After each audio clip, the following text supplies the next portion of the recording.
to have taken advantage. We saw what the Cowboys did as far as the yards and the points they put up. We saw what the Rams and Matthew Stafford did. We saw what, for the most part, Matty Ice did until the last 2 plays of the game, in which they went back for pick sixes. Okay. So do the Pats have enough with Mac Jones and what they have around him to take advantage of what we think is a deficient Buck defense? Okay, this is a classic game to me of keep away, because I believe that Bill Belichick will say, I just have to keep the ball away from Brady. It's the classic Belichick as the defensive coordinator for Parcells going into the Buffalo Super Bowl when everybody thought, man, you're going to get blown out by the K-gun offense of Jim Kelly and company. Right. And they just said that the Peter King has written about on the bus as they left the NFC Championship game.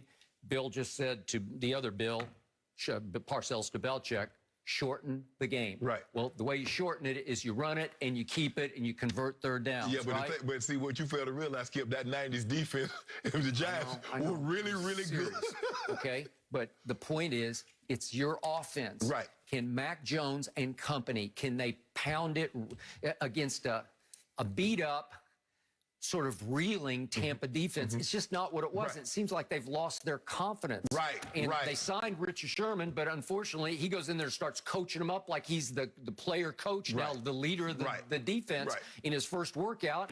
He can't play Sunday. He's not going to be ready to play. He's not going to be ready to play. So how does that help them? So all of a sudden, it's the game of Tom's life, and he doesn't have the backup. He doesn't have the bodyguard defense that helped take him through the playoff run. But, Skip, if you remember, it was the Buffalo Bills that got off to the great start. And they had and the Giants had to come from behind because they got a sack. You know, remember Bruce Smith sacked the quarterback, sacked the I forget who Jim Kelly. No, it was Hostetler. Yeah, Hostetler played for the Giants. He sacked Hostetler in Tampa. So Buffalo got up to the great start. And it was that, you know, third and whatever, they ended up getting a first down. But even still, Skip, it still took what? It still took a missed field goal from Norwood in order for them to win the ball game. It did, but they pulled it out. They did. And it was seen as a shocking upset and a genius coaching job by the two Bills on the other side.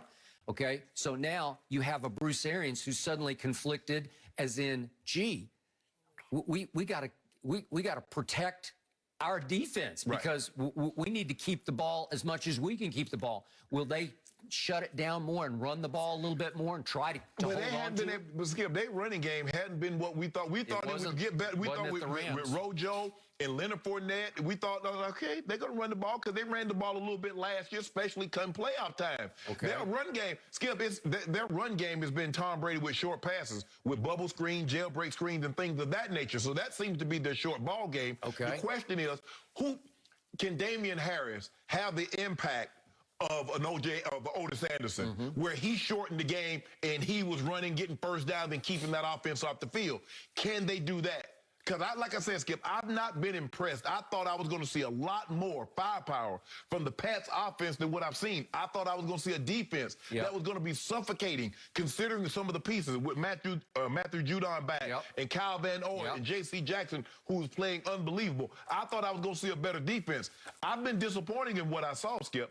Okay, so on offense, I've told you the secret weapon that they have that they probably will not use is Ramondre Stevenson from the University of Oklahoma that they stole in the fourth round this year, but he fumbled in game one and went straight to the dugout. You're the dog house. You're the dog house. But he is a difference maker of a 250-pound bulldozing running back who can also run. So I don't think they're going to have to worry about that. So now it comes down to how will Tom play to start the game? I hope I'm wrong about this. I bet you, and you've seen this happen before, he'll be a little bit off. He'll be a little overamped. There'll be a little too much of what I call Psycho Tom. He'll want it too badly. He'll press a little bit. He'll overthrow a couple of throws. They'll get off to a shaky start, and New England will hang in the game because he's not quite right. Well, Skip, the first series, Coach Belichick will show him something that Tom isn't expecting, and we've seen this even in the Dallas game. Skip, they got up to the slow start. We saw against the Rams, they got up to the slow start, and then the next drive they come out there, they go right down the field, boom, boom, boom. So it's going to be very interesting to see.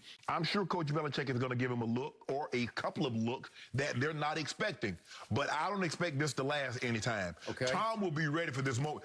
Yes, he's going to be amped. Yes, he understands. But, Skip, he wants this more than anything. Okay. What was the classic Belichick game plan that he got the most credit for in a huge game against Peyton Manning? It was back on November 24th of 2013, also on a Sunday night. Right. Peyton goes in there on fire and was on fire in the first half of the game because they led 24-0. Did your Broncos 24-0 at halftime.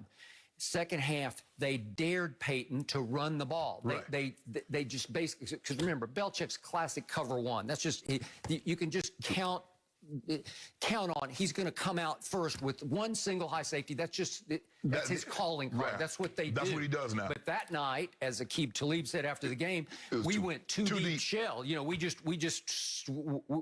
lightened the box so much that Peyton's looking at it saying, well, I got to give it to Knowshon Moreno. And guess what Knowshon went for? 227. He went for 227 yards. And here came Brady back in the game because Peyton didn't throw it that much. He went 19 of only 36 for a grand total of 158 yards. So it wasn't on fire Peyton that usually just throws them off the field. And that's the thing, Skip. That's what you dare these great quarterbacks to do. You dare. Because remember, Mahomes, they lost, Skip. But look how many rush yards they have. You're a great quarterback. You can't beat me. Coach Belichick says, if you got Peyton Manning, I don't believe you can beat me running the football. If you got Tom Brady, I don't believe you can beat me running the football. But I know what he can do. So I know he can throw for $300 or 400 yards and beat me. That famous or infamous Sunday night, here came Brady in the second half. He winds up throwing for a grand total of 344, 3 touchdowns, no interceptions. And they roar back to win in overtime, 34-31. Well, don't think that Belichick hasn't thought about, I'm going to just make him run the football. Because to your point, they haven't run it very well. They ran it pretty well in the playoffs last year.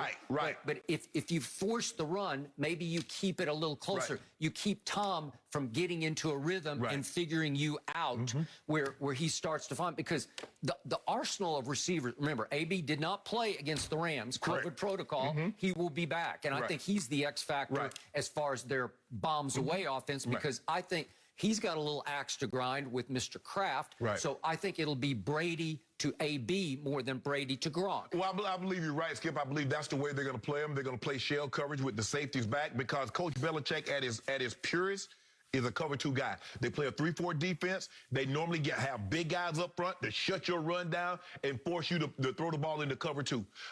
And so could he possibly think that, you know what? I'm going to play this shell coverage. You guys can't run the ball against our front 7. I'm going to dare you. I dare you. Yes, I'm going to let it be known. Our safeties are back. Have at it. Have at it. And Tom, let's see how many times you want to hand it off, because he wants to he wants to score 100 points. I agree with you. But you know what happens when you come out in a football game wanting to score 100? You score 20. You score 20 because it's not that easy. And again, they do not have Stephon Gilmore. And I give you that. No JP on one side, no Stephon on the other side. But listen, J.C. Jackson is really good. He can take somebody by himself. And I think the somebody's going to have to be Mike Evans. Or either way. Or Mike Evans or AB. You got to pick your poison. Or Godwin. See, the problem is there's so many. To me, I told you the other day, I will bet you, because Gronk is the ultimate security blanket, and it has been through the first 3 games for Brady. And he's been limited participant in practice with those